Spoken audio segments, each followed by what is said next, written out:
Coming up next on 9 News at 6, part 2 of our series that answers what's in the waters in Cisco. And the deadline comes and goes for the owners of the Abilene Towers. Those stories plus weather and sports are just ahead on 9 News at 6. Please stay with us.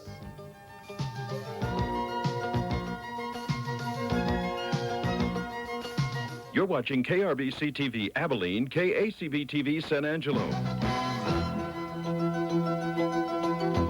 Live from the KRBC TV Telecommunications Center for the Big Country and Concho Valley, this is 9 News at 6 with Bob Fields and Delane Matthews.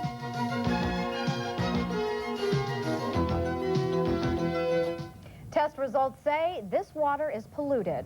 Good evening, everyone, and thanks for joining us for 9 News at 6. In a 9 News exclusive, the test results are back, and they say the White Elephant truck stop in Cisco is polluting the creek with diesel and other petroleum products. 9 News' Michael Taylor investigated the story and now joins us with part 2 of his series, What's in the Water. Michael? Well, we talked to an environmental consultant today, and he told us the cleanup at this site could be $100,000 plus.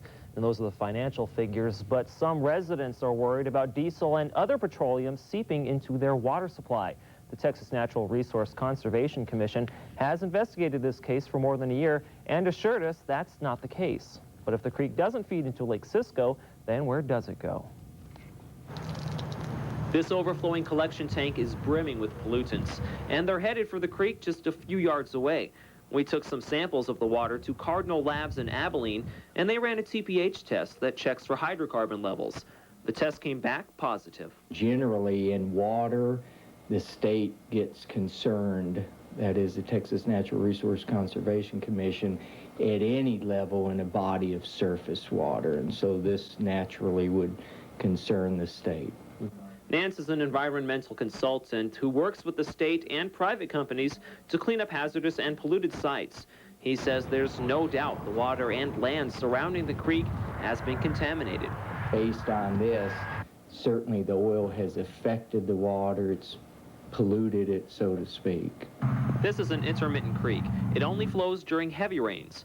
The mayor of Cisco tells 9 News the water in this creek is not part of the city's water supply, but that doesn't mean it's not dangerous. Yes, and you have the tributaries, and then that will flow into a river. So these might be up gradient, and so that could contribute to degradation of a much more important stream or water body. Eventually, the stream empties into Lake Leon here, the source of water for most of the residents in Eastland County. About 2 to 3 million gallons a day are pumped out of this lake and into homes throughout the area. The Eastland County Water District treats all water before it goes out to the public, and officials are aware of the problem.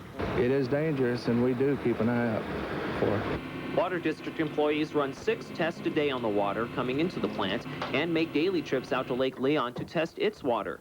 Smith says petroleum products normally float on the surface, and water intake pipes are at the bottom of the lake, so most fuel in the water will end up washing onto shore before it gets into the water supply. But if it does, they can handle it. We just up the chemical, and that normally takes care of the problem.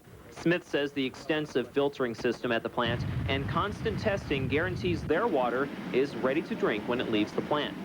But back in Cisco, the problem won't be so easy to fix. You could easily run into $100,000 plus if it was 5 or 10 foot deep. Then you're talking about a lot of cubic yards of soil. Now, Sam Guthrie, the owner of the White Elephant truck stop in Cisco, refused our numerous requests for an interview. But in a phone interview, Guthrie says he's trying to work with the commission and work out a deal that will settle this case. But as of last Thursday, the TNRCC officials say Guthrie's lawyers say he can't pay for the cleanup or any of the fines that will be levied against him. Oh, amazing. And this is the only source of contamination, this tank and where it goes right into the creek. Right. The Conservation Commission has investigated this, and they say this is the source, the Cisco truck stop. No other sources in the area could be contributing to the problem. All right. Thank you, Michael. Nice job. Really good work.